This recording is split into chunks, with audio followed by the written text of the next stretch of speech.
Hi guys, welcome to Keeping It Simple Crafts. I hope everyone is doing good.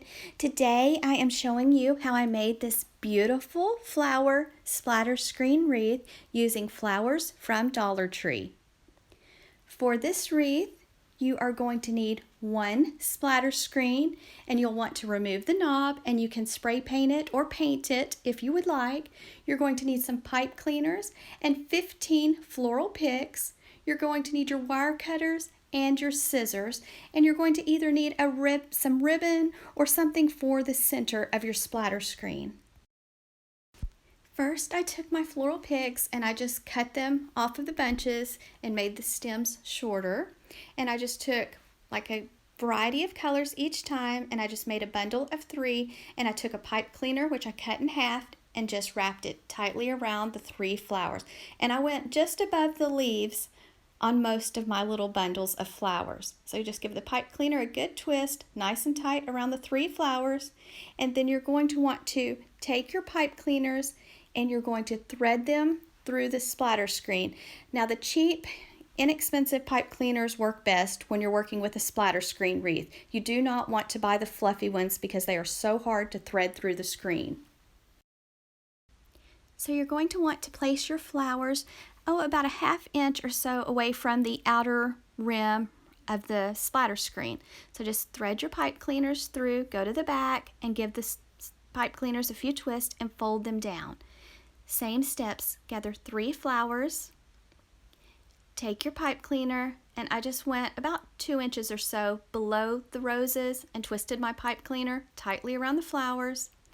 And if your stems are too long, you can trim them shorter, but just make sure that pipe cleaner's nice and tight, and then you're going to make sure you're placing your flowers all going in the same direction.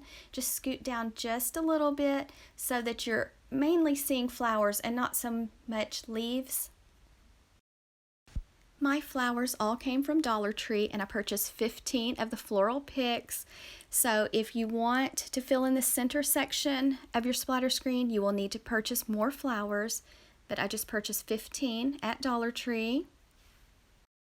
I did not have any flowers left over, so I used all the flowers that I had, because when you get finished, sometimes you'll see a spot and you might want to add another flower in there. So I just take a pipe cleaner, wrap it around that flower or flowers, and place it where I needed it. So if you want to, buy a few extras just in case, but I bought 15. And so same steps all the way around your splatter screen. You're just working with the outer circle, and you're just kind of layering your flowers all in the same direction, not too far apart from each other, but just make sure that you have that pipe cleaner nice and tight. And you can kind of, if they kind of start sliding forward or not in the right spot, you can kind of slide them back into the pipe cleaner and kind of adjust them if you want to.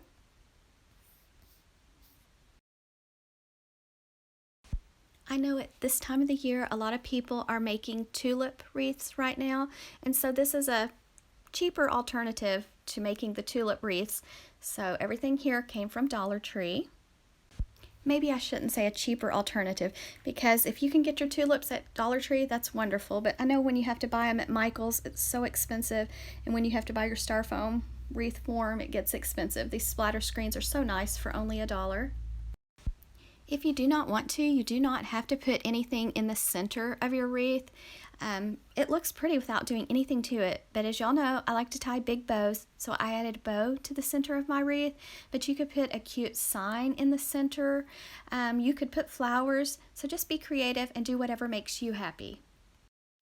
This wreath will need to be kept indoors. It does not need to go outside.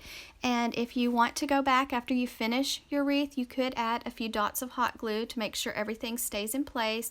And you can also go back and trim the stems shorter if you need to on your flowers.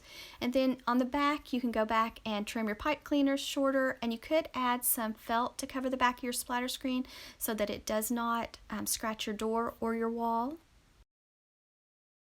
You can make this splatter screen wreath for any holiday, for any season. You can use whatever type of flowers that you like, make it in whatever colors you like.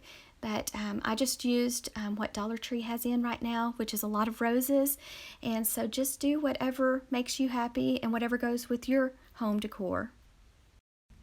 Just remember, you're going to need one splatter screen, you're going to need some pipe cleaners, you're going to need at least 15 floral picks, and your wire cutters and your scissors, and then it's optional to put something in the center. I did have some heart glitter picks purchased, but I decided that I did not want to use them because I thought the roses would, carry on throughout not just Valentine's Day, but also would look pretty for spring. So after you have your circle finished, just kind of go back and fluff your flowers a little bit. Make sure they're, in the place that you want them. And then that's it. You can stop right there. But I decided to tie a bow, and this is some ribbon with wire. It's 2.5-inch width ribbon with wire, and I purchased it at Craft Outlet, and this is optional. You do not have to tie a bow or anything, and Dollar Tree ribbon will work just fine. And so I'm just keeping it pinched tightly in my left hand, going back and forth, trying to make the loops the same size on each side. And ribbon with wire does work best, and you'll want to either have a pipe cleaner or some floral stem wire close by to wrap tightly around the center of your bow. And for this bow, I did not let out long tails because I did not want the bow to cover my flowers up. I just wanted to place the bow in the center of the wreath. And so I'm just using 20 gauge floral stem wire, and you can purchase it at Walmart, Dollar Tree, Hobby Lobby, Michael's, places like that. So just make sure you get the wire tightly around the center of your bow and leave your wires long, because you're going to take your wires and you're going to thread them through the splatter screen. And then you'll go to the back, give the wires a few twists, and cut off the extra part of the wire, and then you'll want to fluff the loops of your bow. To hang up your splatter screen wreath, I usually take some of the floral stem wire, thread it through the top of the splatter screen, make a loop, give the wire a few twists, and then I'm ready to hang it up on the door. But for this one, I used some of the pink and white ribbon, and I just made kind of a loop and put it on the left and the right side, wired it to it, and then hung it up on the door. I just thought that, would be a little something different. So let me know what you think, guys. Thank you so much for watching. If you have not subscribed to my channel, I would love to have you as a subscriber. It does not cost anything to subscribe. Just click the subscribe button below the video on the right. And if you would like notifications, just click the bell. Thank you so much for watching, guys. If you like this video, please give me a thumbs up and share.